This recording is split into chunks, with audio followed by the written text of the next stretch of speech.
అలా అంటావు? ధర్మం చెయ్యే తల్లి తల్లి తల్లి తల్లి తల్లి తల్లి తల్లి అమ్మ అమ్మ అమ్మ అమ్మ.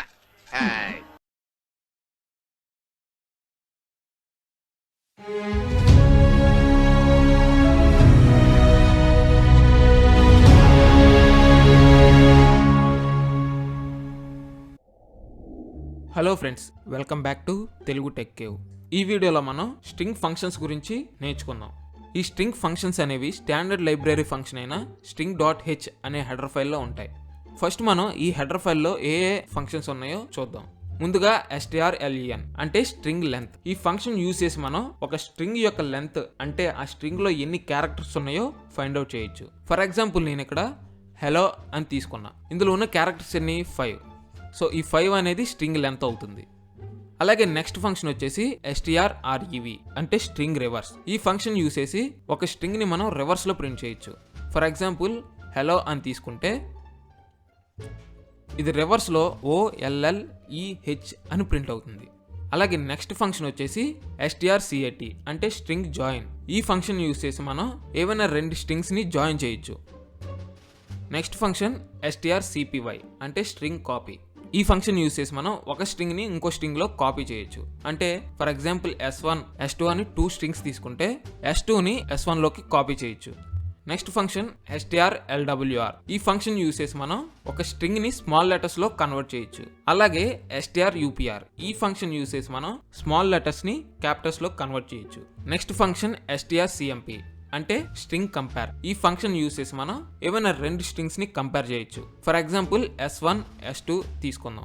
S1 ఈక్వల్ టు S2 అయితే మనకు అవుట్పుట్ లో 0 ప్రింట్ అవుతుంది. S1 గ్రేటర్ దాన్ S2 అయితే మనకు అవుట్పుట్ లో 1 ప్రింట్ అవుతుంది. S1 లెస్ దాన్ S2 అయితే మనకు అవుట్పుట్ లో -1 ప్రింట్ అవుతుంది. సో కంపైలర్ ఈ స్ట్రింగ్స్ ని ASCII వాల్యూస్ బేస్ చేసుకుని కంపేర్ చేస్తుంది. సో వీటి గురించి ఇంకా డీటెయిల్ గా నేర్చుకుందాం.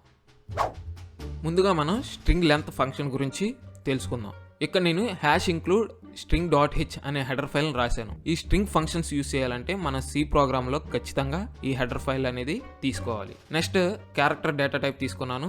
str1 అని ఒక అరేని డిక్లేర్ చేసా. ఈ అరేకి but2 అని స్ట్రింగ్ ని పాస్ చేశాను. నెక్స్ట్ int అని డేటా టైప్ తీసుకున్నాను. అలాగే l అనే వేరియబుల్ డిక్లేర్ చేసా. ఈ l కి స్ట్రింగ్ లెంత్ అని ఈ ఫంక్షన్ ని అసైన్ చేశాను. నెక్స్ట్ str1 అని ఇక్కడ రాశాను. మన ఏ స్ట్రింగ్ యొక్క లెంత్ కావాలనుకుంటున్నామో ఆ స్ట్రింగ్ ని మనం ఈ బ్రాకెట్స్ లో రాయాలి. నెక్స్ట్ స్ట్రింగ్ లెంత్ అంటే ఒక నెంబర్, అంటే అది ఒక ఇంటీజర్. సో కాబట్టి నేను ఇక్కడ int l అని ఇంటీజర్ వేరియబుల్ తీసుకున్నా. Next print of string length equal to %d, l. So మనకి స్ట్రింగ్ లెంత్ ఫంక్షన్ యూస్ చేసాం కదా, అలా వచ్చిన రిజల్ట్ ఈ l లో స్టోర్ అవుతుంది. సో కాబట్టి నేను ఇక్కడ ఈ l ని ప్రింట్ చేస్తున్నా. సో ఇప్పుడు దీన్ని అవుట్పుట్ చూద్దాం. సో అవుట్పుట్ లో స్ట్రింగ్ లెంత్ ఈక్వల్ టు 5 అని ప్రింట్ అయింది. నెక్స్ట్ నేను ఇక్కడ వైట్ స్పేస్ ని ఇచ్చా. సో వైట్ స్పేస్ కూడా ఒక క్యారెక్టరే. ఇప్పుడు దీన్ని రన్ చేసి అవుట్పుట్ ఏమొస్తుందో చూద్దాం. సో అవుట్పుట్ లో స్ట్రింగ్ లెంత్ ఈక్వల్ టు 6 అని ప్రింట్ అయింది. ఈ వైట్ స్పేస్ కూడా కన్సిడర్ చేసి మనకి అవుట్పుట్ లో 6 అని ప్రింట్ అయింది. నెక్స్ట్ ఇక్కడ ఎక్స్ట్రా డేటా టైప్ తీసుకొని l అనే వేరియబుల్ డిక్లేర్ చేసి ఇదంతా ప్రోగ్రామ్ లో వేస్ట్ మెటీరియల్. సో కాబట్టి నేను ఇక్కడ ఏం చేస్తున్నానంటే ఈ స్ట్రింగ్ లెంత్ అనే ఫంక్షన్ ని ఈ l ప్లేస్ లో రాశాను. ఇక్కడ నేను ఎక్స్ట్రా వేరే డేటా టైప్ తీసుకోలేదు, వేరే వేరియబుల్ కూడా తీసుకోలేదు. మొత్తం printf లోనే ఈ స్ట్రింగ్ లెంత్ ని రాశాను. ఇప్పుడు ఒకసారి దీన్ని రన్ చేద్దాం. సో అవుట్పుట్ లో స్ట్రింగ్ లెంత్ ఈక్వల్ టు 6 అని ప్రింట్ అయింది. సో ఈ విధంగా మనం స్ట్రింగ్ లెంత్ ఫంక్షన్ ని యూస్ చేస్తాం. నెక్స్ట్ ఫంక్షన్ వచ్చేసి స్ట్రింగ్ రివర్స్. నేను ఇక్కడ ఇచ్చిన స్ట్రింగ్ but2. సో ఇది మనకి అవుట్పుట్ లో రివర్స్ లో ప్రింట్ అవుతుంది. ప్రింట్ ఆఫ్ %s అని రాశా. నెక్స్ట్ స్ట్రింగ్ రివర్స్ ఫంక్షన్ రాశాను. నెక్స్ట్ ఏ స్ట్రింగ్ ని అయితే రివర్స్ చేయాలో ఆ స్ట్రింగ్ ని ఈ బ్రాకెట్స్ లో రాస్తాం. ఇప్పుడు దీన్ని రన్ చేద్దాం. సో అవుట్పుట్ చూస్తే మనకి uttab అని ఈ స్ట్రింగ్ రివర్స్ లో ప్రింట్ అయింది. సో ఇలా ఈ స్ట్రింగ్ రివర్స్ ఫంక్షన్ ని యూస్ చేస్తాం. నెక్స్ట్ ఫంక్షన్ వచ్చేసి strlwr. నేను ఇక్కడ but2 అని అన్ని క్యాపిటల్ లెటర్స్ లో స్ట్రింగ్ ని ఈ అరేకి పాస్ చేశాను. Next print of %s, strlwr str1 అని రాశాను. ఇప్పుడు దీన్ని రన్ చేద్దాం. సో అవుట్పుట్ లో మనకి but2 అని స్మాల్ లెటర్స్ లో ప్రింట్ అయింది. నెక్స్ట్ నేను ఇక్కడ but2 అని అన్ని స్మాల్ లెటర్స్ ఇచ్చాను. నెక్స్ట్ ఇక్కడ ఫంక్షన్ strupr అని ఫంక్షన్ రాశాను. సో strupr అంటే స్మాల్ లెటర్స్ ని క్యాపిటల్ లోకి కన్వర్ట్ చేస్తుంది. ఇప్పుడు దీన్ని రన్ చేద్దాం. సో అవుట్పుట్ లో చూసుకుంటే మనకి అన్ని క్యాపిటల్ లెటర్స్ లో ప్రింట్ అయినాయి. సో ఇలా string upper, string lower functions use అవుతాయి. నెక్స్ట్ ఫంక్షన్ వచ్చేసి స్ట్రింగ్ జాయిన్. దీనికోసం నేను 2 స్ట్రింగ్స్ తీసుకున్నా, ఒకటి బట్టు, 2 Chandu. Next print of %s, strcat, str1, str2 అని తీసుకున్నా. సో ఇక్కడ నేను స్ట్రింగ్ 2 అనేది స్ట్రింగ్ 1కి జాయిన్ అవ్వాలి. సో కాబట్టి ఇలా రాశా. ఇప్పుడు దీన్ని రన్ చేద్దాం. సో ఇక్కడ అవుట్పుట్లో బట్టు చందు అని ప్రింట్ అయింది. ఇప్పుడు స్ట్రింగ్ 2 వెళ్ళి స్ట్రింగ్ 1కి యాడ్ అయింది కదా, స్ట్రింగ్ 2 డిలీట్ అయిపోద్దా అంటే డిలీట్ అవ్వదు, ఆ స్ట్రింగ్ అలానే ఉంటుంది. సో ఇక్కడ నేను print of %s, str2 string 2ని ప్రింట్ చేస్తున్నా. సో నెక్స్ట్ లైన్ కోసం బ్యాక్వర్డ్ / అని ఇక్కడ రాశా. సో ఇప్పుడు దీన్ని రన్ చేద్దాం. సో అవుట్పుట్ చూసుకుంటే బట్టు చందు అని ప్రింట్ అయింది. నెక్స్ట్ చందు అని ప్రింట్ అయింది. అంటే ఇది స్ట్రింగ్ 2. స్ట్రింగ్ 2 అనేది డిలీట్ అవ్వలేదు, సేమ్ యాజ్ ఇట్ ఈజ్ అలానే ఉంది. నెక్స్ట్ ఇప్పుడు స్ట్రింగ్ 1 అని కూడా ప్రింట్ చేద్దాం. Print of %s, str1. So next line కోసం మళ్ళీ నేను ఇక్కడ బ్యాక్వర్డ్ / అని రాశా.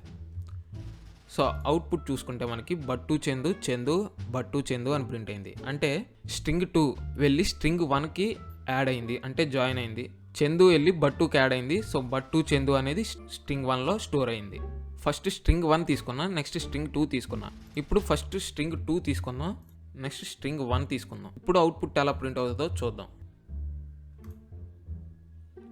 సో అవుట్పుట్లో చందు బట్టు అని ప్రింట్ అయింది. అంటే స్ట్రింగ్ 1 వచ్చి స్ట్రింగ్ 2కి జాయిన్ అయింది అనమాట.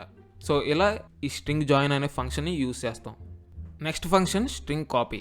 నేను ఇక్కడ print of %s, string copy, string 1, string 2 అని తీసుకున్నా. అంటే స్ట్రింగ్ 2 అనేది స్ట్రింగ్ 1లోకి కాపీ అవుతుంది. దీన్ని అవుట్పుట్ ఒకసారి చూద్దాం. సో అవుట్పుట్లో చందు చందు చందు అని ప్రింట్ అయింది. ఈ స్ట్రింగ్ 2 అనేది స్ట్రింగ్ 1లో స్టోర్ అయింది. అంటే స్ట్రింగ్ 1లో ఉన్న బట్టు అనేది డిలీట్ అయిపోయి స్ట్రింగ్ 2లో ఉన్న చందు అనేది స్ట్రింగ్ 1లో స్టోర్ అయింది. So next print of %s, string 2ని ప్రింట్ చేసా, అందులోనూ చందునే ఉంది. నెక్స్ట్ స్ట్రింగ్ 1 ప్రింట్ చేసా, అందులోనూ చందునే ఉంది. నెక్స్ట్ ఇప్పుడు ఇక్కడ స్ట్రింగ్ 1 స్ట్రింగ్ 2 అని రాసా. దీన్ని రివర్స్ చేద్దాం. ఫస్ట్ స్ట్రింగ్ 2 తీసుకుందాం, నెక్స్ట్ స్ట్రింగ్ 1 తీసుకుందాం. సో ఇప్పుడు దీన్ని రన్ చేద్దాం. సో అవుట్పుట్ చూసుకుంటే బట్టు బట్టు బట్టు అని ప్రింట్ అయింది. అంటే స్ట్రింగ్ 1 అనేది స్ట్రింగ్ 2లోకి కాపీ అయ్యింది. అంటే చందు డిలీట్ అయిపోయి బట్టు స్టోర్ అయింది. ఇప్పుడు స్ట్రింగ్ 1 స్ట్రింగ్ 2 రెండిట్లోని బట్టునే ఉంది. సో ఈ విధంగా స్ట్రింగ్ కాపీ ఫంక్షన్ యూజ్ చేస్తాం. Next function string compare. ఇక్కడ నేను 2 స్ట్రింగ్స్ తీసుకున్నా. స్ట్రింగ్ 1 వచ్చేసి బట్టు, స్ట్రింగ్ 2 కూడా బట్టు అనే తీసుకున్నా. Next print of %d, string compare str1, str2. So నేను ఇక్కడ %d ఎందుకు తీసుకున్నాను అంటే స్ట్రింగ్ కంపేర్ చేసినప్పుడు మనకి 0స్లో 1స్లో మనకి అవుట్పుట్ ప్రింట్ అవుతుంది. సో అది ఒక ఇంటీజర్ కాబట్టి ఇక్కడ %d integer format specifier use చేశా. సో అవుట్పుట్ ఎలా వస్తుందో ఇప్పుడు చూద్దాం. సో అవుట్పుట్లో 0 ప్రింట్ అయింది. ఎందుకంటే మనం తీసుకున్న 2 స్ట్రింగ్స్ స్ట్రింగ్ 1 అండ్ స్ట్రింగ్ 2 రెండు ఈక్వల్ కాబట్టి అవుట్పుట్లో 0 ప్రింట్ అయింది. నెక్స్ట్ ఇప్పుడు నేను స్ట్రింగ్ 1లో B ఇచ్చి బట్టు అని రాశా. ఇప్పుడు అవుట్పుట్ ఎలా ప్రింట్ అవుతుందో చూద్దాం. సో అవుట్పుట్ చూసుకుంటే మనకి -1 అని ప్రింట్ అయింది. ఎందుకు అలా ప్రింట్ అయింది అంటే స్ట్రింగ్ 1లో బట్టు అని రాసాం, ఇక్కడ B యూజ్ చేసాం. B యొక్క ASCII వాల్యూ 66. నెక్స్ట్ స్ట్రింగ్ 2లో బట్టు అని రాసా, ఇక్కడ స్మాల్ b ఉంది. Small b ASCII value 98. So 66 less than 98 అంటే స్ట్రింగ్ 1 లెస్ దాన్ స్ట్రింగ్ 2 కాబట్టి మనకి అవుట్పుట్లో -1 ప్రింట్ అయింది. నెక్స్ట్ ఇక్కడ స్ట్రింగ్ 1కి నేను ఇక్కడ స్మాల్ b ఇచ్చా, నెక్స్ట్ ఇక్కడ B ఇస్తా. ఇప్పుడు దీన్ని రన్ చేద్దాం. సో అవుట్పుట్లో మనకి 1 ప్రింట్ అయింది.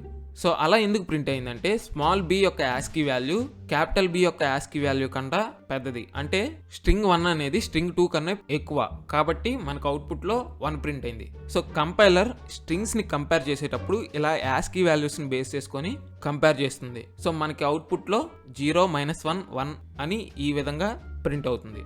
సో ఇలా మనం స్ట్రింగ్ కంపేర్ ఫంక్షన్ని యూజ్ చేస్తాం. సో ఇది ఫ్రెండ్స్ స్ట్రింగ్ ఫంక్షన్స్ గురించి. ఈ వీడియో మీకు అర్థమైంది అనుకుంటున్నాను. మీకు ఏమైనా డౌట్స్ ఉంటే కింద కామెంట్ సెక్షన్లో కామెంట్ చేయండి. అలాగే ఛానల్ని సబ్స్క్రైబ్ చేసుకోకపోతే సబ్స్క్రైబ్ చేసుకోండి. Thanks for watching. ఆరంభికలామా.